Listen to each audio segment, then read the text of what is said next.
Bismillahirrahmanirrahim. Warabi'u jeung ari anu kaopatna al-mabitu eta nginep bi Muzdalifah di Muzdalifah wa idduhu jeung ari ngitung-ngitungna itu mabit minas sunani tina pirang-pirang pasunatan haji huwa eta ari itu iduhu aduhu ma eta kaol yak tadi anu ngudukeun hi kana ma naon kalam Rafi'i dawuhan Imam Rafi'i lakinil ladzi tetapi nari kaol fi jiyadati raudati anu tetep dina nambahanana kitab Raudhah wa syarhil muhadzabi jeung dina kitab syarah al muhadzab annal mabita eta saestuna mabit nginep meuting bi Muzdalifah di Muzdalifah wajibun eta anu wajib. Pok sareng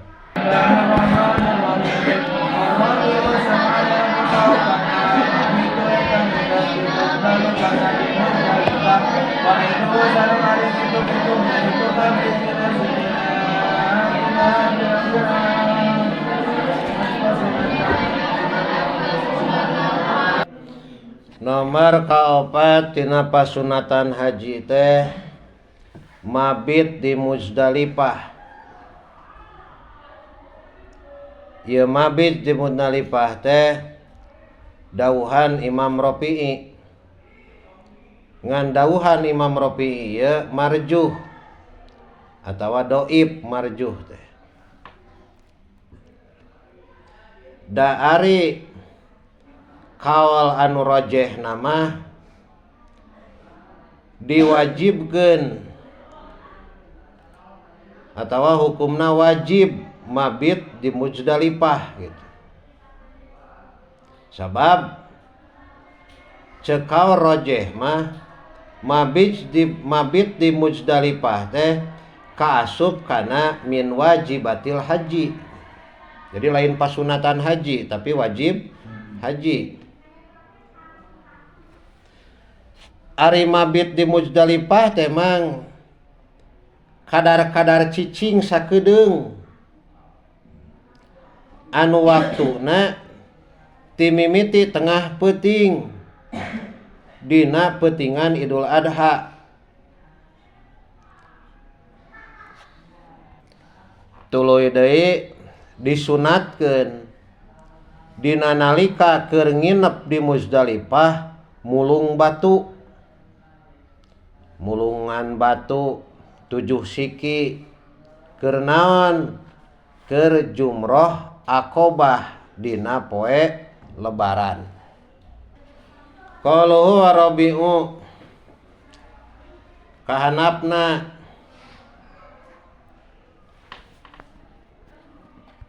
lantong papai we eta ae min sunanil haji tegasna tina pirang-pirang pasunatan haji.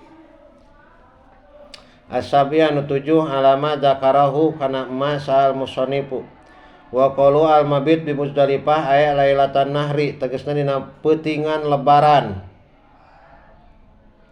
Wa qalu wa iduhu minas sunan wa mayak tadi kalam Rafi'i ya menurut pendapat Imam Rafi'i entos di ditu tadinya ae wa huwa jeung ari ieu mayak tadi kalam Rafi'i wajhun marjuhun. Wajhun eta jalan marjuhun anu diunggulkeun artina dhaif. Wa qalu lakinil ladzi fi ziyadati raudhah ay al huwa jeung ari ieu alladzi fi ziyadati raudhah al mu'tamadu eta kaul mu'tamad. Wal muradu jeung anu dimaksud minal mabiti tina mabit biha di Muzdalifah wujuduhu eta ayana ieu mabit biha di ieu Muzdalifah Lahdatan kalawan sakedeung minan nisfi tina peutingan asan tina tengah peuting tina satengah asani anu kadua min lailatil idi tina malam lebaran kama maro anu geus kaliwat ieu mah wa yusannu tuh ieu nuturkeun penerangan tadi da kami tina sarah jeung disunatkeun naon aya huda yen nyokot jalma minha ti Muzdalifah haso kana batu leutik romya yaumin nahri karena rek ngabalang dina poenan lebaran wa huwa jeung ari haso sab'u hasoyatin eta 7 pirang-pirang batu leutik li ramyi jumratil aqabati pikeun ngabalang jumratul aqabah wal khamisu jeung ari anu kalimana rakaat tawafi eta salat 2 rakaat tawaf ba'dal pirogi dina sabada paragat sabada beres minhu tina itu tawaf wa yusolli jeung salat jalma huma kana itu rakaat tawaf khalfa maqami Ibrahim ditukangeun maqam Ibrahim alaihi eta tetep eta muga tetep kaya Ibrahim assalatu wassalamu amin wa yusiru jeung ngalaunkeun jalma al qiraata kana bacaan pihima dina itu rakaat tawaf naharon dina waktu beurang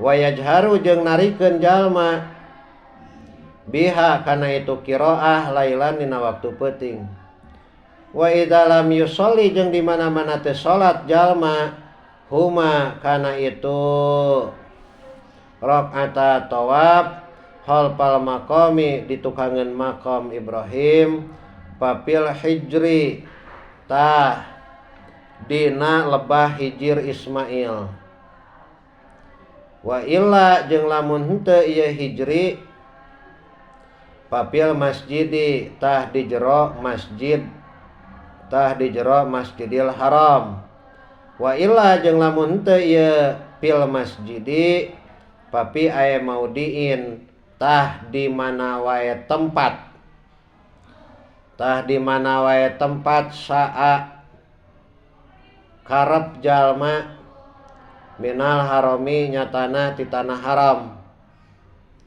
nyatana ti tanah haram wa ghairihi jeung lian ieu haram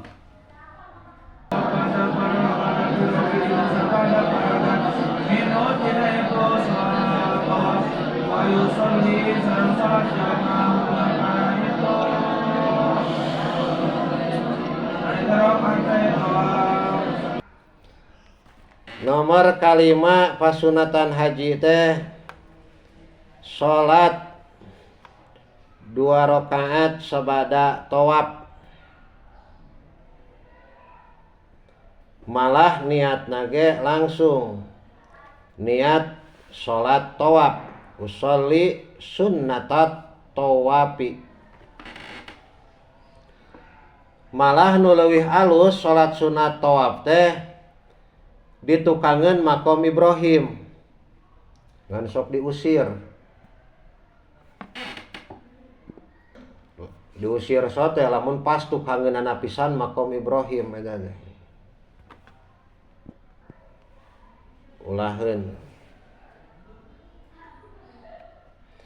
ari maqam Ibrahim teh batu anu dianggo tatih yang nangtung ku Nabi Ibrahim waktu ngabangun Ka'bah. Matak lamun ente kaditu ninggal maqam Ibrahim kan dikitu ce di kurungan tah. Jangkung kirang langkung 2 meter ya, kirang langkung 2 meter tah di lebetna teh aya batu capak dampal sampean Nabi Ibrahim gitu batu nanti. Jadi katinggal we tapak ramo gitu, tapak ramo sampean gitu katinggal. Lah meh yakin mah urang ka ditu geura hayu. Hayu. Kumaha lamun teu tiasa salat di pengkeureun maqam Ibrahim? Maka salat di hijir Ismail. Pas sedak-sedakna di dinya mah luar biasanya. Lamun heureun di hijir Ismail teu tiasa, maka salat we di Masjidil Haram. Ageung Masjidil Haram mah di mana wae tempatna. Lamun teu tiasa di jero Masjidil Haram, gambaran aya udzur umpamana gitu. Hayang kahampangan heula, hoyong naon heula. Maka prak we eta mah salat di mana wae tempatna asal masih keneh di jero tanah haram. Kumaha lamun geus kaluar ti tanah haram? Maka prak bae laksanakeun di tanah halal. Dina naon eta ge tetep sunat salat 2 rakaat tawaf. Dina babacaanana lamun beurang eta teh launkeun, lamun peuting sunat ditarikeun. Surat nu dibacana tinggal we sarahna. Wal khamisu aya min sunanil haji qalu rakaat tawaf aya rakaatani tegasna 2 rakaat yanwi anu nganiatan jalma bihima kalawan itu rakaat tawaf sunnata tawafi kana sunat tawaf sholli sunnata tawafi yaqra'u maca jalma bihima dina itu rakaat tawaf bisuratil kafiruna kana 2 surah al kafiruna tegasna surah Al-Kafirun wal Ikhlas jeung surah Al-Ikhlas. Teu naon kan Al-Ikhlas mah langganan lin. Apal pisan eta mah. Wa yujji'u jeung nyukupkeun anhuma tina itu rakaat tawaf naon faridatun salat fardu wa nafilatun jeung salat sunat. Uhra anu sajena. Walaya futani jeung telepot itu salat sunat tawaf ila bil mauti kajaba kalawan maut. Palat yaskutu maka tegugur naon tolabuha disuprihna itu rakaat tawaf madama salagi langgeng jalma hayan eta hirup. Jadi nepikeun ka iraha wae ge tetep disunatkeun salat sunat tawaf. Kana qalu wa yusalli ma khalfa maqami Ibrahim aya teu?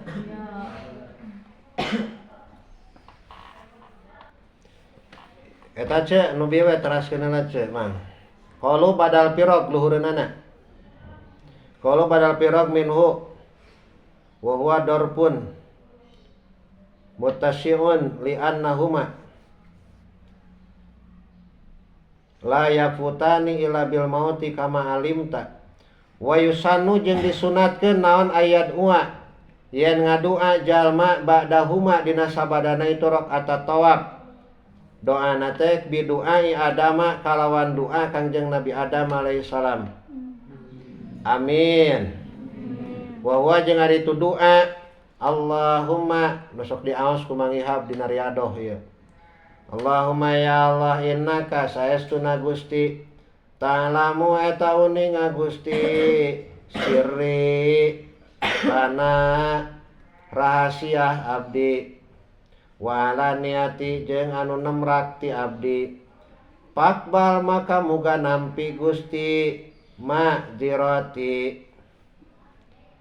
kana ma'dirati pakbal muga nampi Gusti ma'dirati kana sasadu ti abdi wa ta'lamu jeung uning Gusti hajati kana kabutuh abdi pati maka muga maparin Gusti ni ka abdi suali kana panyuhunkeun atau pamenta abdi wa ta'lamu jeung uninga Gusti ma kana perkara pinapsi anu aya dina hate abdi. Pagfir maka muga ngahampura Gusti li ka abdi.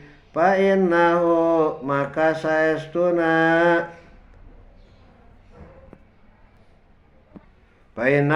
saestuna kalakuan la yaghfiru eta teh anu ngahampura adzunuba kana pirang-pirang dosa saha ila anta kajaba Gusti. Allahumma ya Allah inni saestuna abdi as'alu eta nyuwunkeun abdi ka Gusti imanan kana kaimanan anu ngabungahkeun ieu iman qalbi kana hate abdi wa yakinan jeung kana kayakinan shadiqon anu benar hatta a'lamu sehingga uninga abdi annau kana saestuna kalakuan la yusibu teu aya anu ngeunaan ni ka abdi naon ilama kajaba perkara qadarta anu tos masti mapastenkeun nu tos masti Gusti hu kana itu ma li ka abdi waraddi jeung muga mikaridho Gusti ni ka abdi biqada ika kalawan papasten pirang-pirang papasten Gusti wa qadrika jeung tegasna papasten Gusti. Sok urang di kodok-kodar pedah konotasina bedanya lamun kodok konotasina kana kodar kana waktu mah. Terus eta mah wa yusalli mahal pamaqama Ibrahim hal pamaqami Ibrahim al muradu arinu dimaksud bimaqami Ibrahim aku maqam Ibrahim al hajaru eta batu alladzi anu kana anu buktos ieu Ibrahim yakumu eta ngadeg ieu Ibrahim alaihi luhureun itu hajar ingda bina il Ka'bati dina nalika ngabangun Ka'bah. Al mahutu anu diliputan al mukhawwatu anu diliputan naon alaihi itu hajar. Maksudna diliputan ayeuna memang maksudna teh di naon dicungkupan di naon ngaran teh nya diimahan geuningan gitu. Pernah ningali dina Google makom Ibrahim buleud geuningan kitu nya buleud kaluhur gitu ternyata dicungkupan gitu maksudna mukhawat teh ini dipager lah cukurang mah nya diliputan teh hunaka dina itu mahal ilal mau lal mau di lain tempat ala di anu dupina anu dipendem pihi nu dipendem Ibrahim pihi dina itu alladzi kama qad yatawahamu painahu dupina pisam dupina dipendem Nabi Ibrahim pisami di Sam. Oh Nabi Ibrahim mah kuburanna di Sam. Wasa disu jeung ari anu kagenepna al mabitu eta mabit bimina di Mina haza ari ieu mabit di Mina sunat mabit di Mina wa huwa hada jeung ari ieu mabit di Mina ma eta perkara soha nu geus nyoekeun kana masaropi mamropi lakin sohaha tetapi geus nyohehkeun saha Nawawi Imam Nawawi fi ziyadati raudhati dina tambahan kitab raudhah al wujuba kana wajibna itu mabit di Mina kana wajibna mabit di Mina. Oh sareng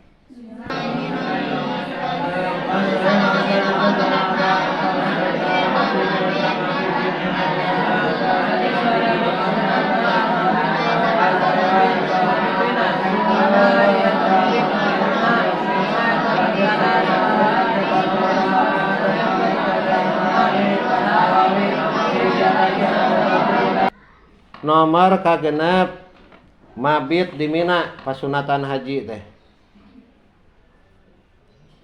mabit di Mina iraha mabit di Mina dina pirang-pirang peutingan tasrek Nah, ieu teh menurut kaul Imam Rafi'i. Sabab ceuk Imam Nawawi mah eta mabit di Mina teh sanes pasunatan haji. Tapi mabit di Mina teh mangrupakeun min wajibatil haji. Jadi wajib haji lain sunat haji ceuk Imam Nawawi. Sedengkeun ceuk qaidah di mana-mana pagedug pendapat antara Imam Nawawi jeung Imam Rafi'i sanu diunggulkeun? Imam Nawawi. Tinggal sarana jajaran kagenep ti handap. Eta we ketang wasadisu we. Ay min sunanil haji wa qaulu al mabit bimina bikasri mimi wal qasri jeung dibaca qosor wasorpi jeung ditanwinan waya juju jeung menang naon tarku sorpi tinggal tanwina itu mina sumiat dingaranan itu mina bidalika ku itu mina 5 karena perkara yumanna anu dikocorkeun dialirkeun gitu. Ay yuraku tegasna dikocorkeun itu emak piha di itu mina minat dimai nyatana tina pirang-pirang getih. Sebab engke poenan lebaran dipake naon? Dipake tempat mencit kurban. Wal muradu jeung anu dimaksud mabitu layali ayami tasriki eta nginep dina pirang-pirang peuting pirang-pirang poe tasrek asala sati anu tilu ma domal laili dina gegedena peuting. Wasabi'u jeung ari anu katujuhna tawaful wada'i eta tawaf wada ingda iradatil huruji dina nalika ngamaksud kaluar min Makkah ti kota Mekah lisaparin pikeun nyaba hajan eta ibadah haji kana bukti itu sapar aula atawa lain itu haji tawilan eta jauh kana bukti naon asaparu saparna ao qasiron atawa deukeut. Nomor katujuh pasunatan haji teh nyaeta tawaf wada nalika rek ninggalkeun tanah Mekah. Naon ninggalkeun tanah Mekah? Karena rek sapar rek nyaba saparna mah naha rek anu rek ngalaksanakeun haji atawa henteu. Pokona mah kaluar ti kota Mekah weh gitu. Ini ti kota Mekah sunat tawaf wada. Kitu deui perjalananana nah rek perjalanan jauh atau perjalanan deukeut tetep sunat tawaf wada lamun rek kaluar ti negara Mekah. Wa ma sareng ari kaul dakaro anu nuturhu kana masal musannif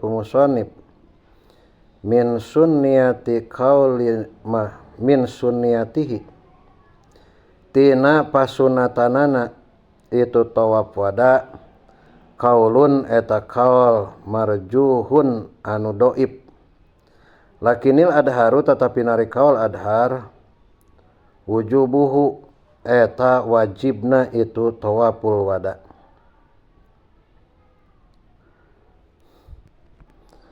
Ngahukuman sunat tawaf wada teh ieu mangrupakeun kaul marjuh atawa kaul doib teh. Sabab ceuk kaul adhar mah eta tawaf wada teh kaasup wajib haji gitu, kaasup wajib lain kaasup sunat. Jadi kaasup wajib tapi lain ari kaasup wajib haji mah gitu sakadar wajib hungkul tapi kaasup kana wajib na teh wajib anu mustakil gitu. Pangna kaasup kana wajib anu mustakil sabab lain khusus pikeun ka jalma anu ngalakonan ibadah haji wae gitu.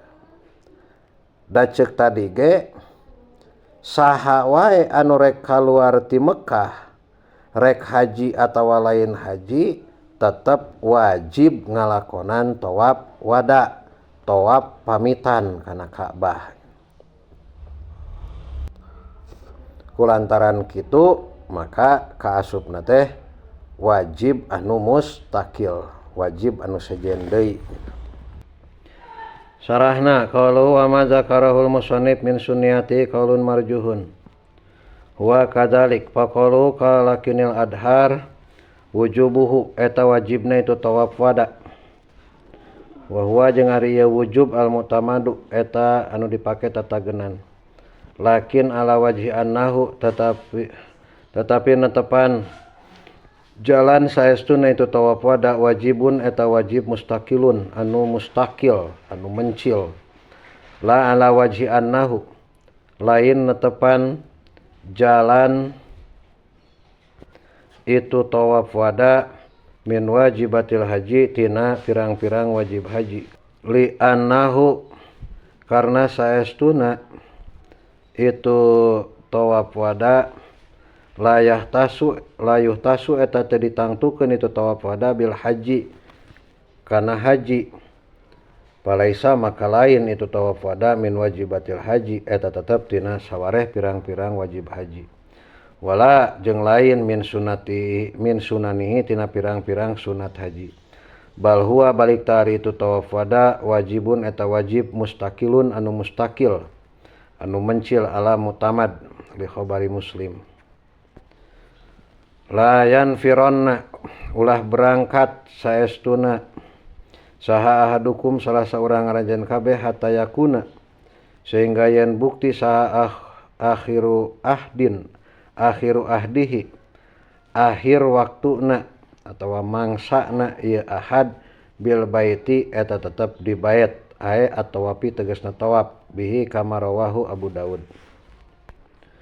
Wa yatajarradu jeung ngosongkeun sa rajul hatman kalawan misti kama saperti hukum fi syarhil muhadzabi dina anu tetep ma dina kitab syarah al muhadzab ingdal ihrami dina nalika ihram anil makhiti tina make perkara anu dikaput minasyabi nyatana pirang-pirang pakaian wa an mansujiha jeung tina anu ditinuna tina itu siap wa ma kudiha jeung anu nyangredkeun itu siap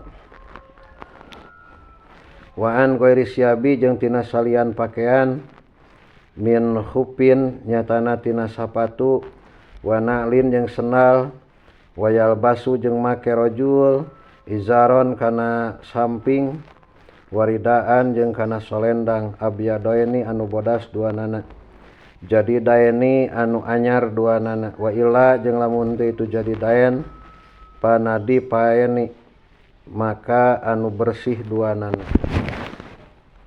Lalaki anu ihram hukumna kudu ngajauhan tina pakaian anu nyarung-nyarung boh anu dikaput atawa anu ditinun atawa anu ditalian malah kaasup kana pakaian anu nyarung-nyarung tapi lain tina pakaian sapertikeun beubeur umpamana eta beubeur teh kaasupkeun kana anu nyarung-nyarung gitu atawa sapatu atawa sendal gitu kade ulah tuluy eta si rajul lalaki make samping ihram maka dina makena ulah kawas lalaki tapi ditalian ku tali porosot ulah ku tali anu pageuh anu langsung ulah dicangredkeun gitu atawa anu langsung ditinun Tuluy deui make solendang. Bari eta solendang jeung sarungna teh kudu nu bodas duanana sarta kudu alanyar. Lamun teu aya nu bodas atawa nu anyar maka pokona mah asal bersih we gitu. Asal bersih, asal suci.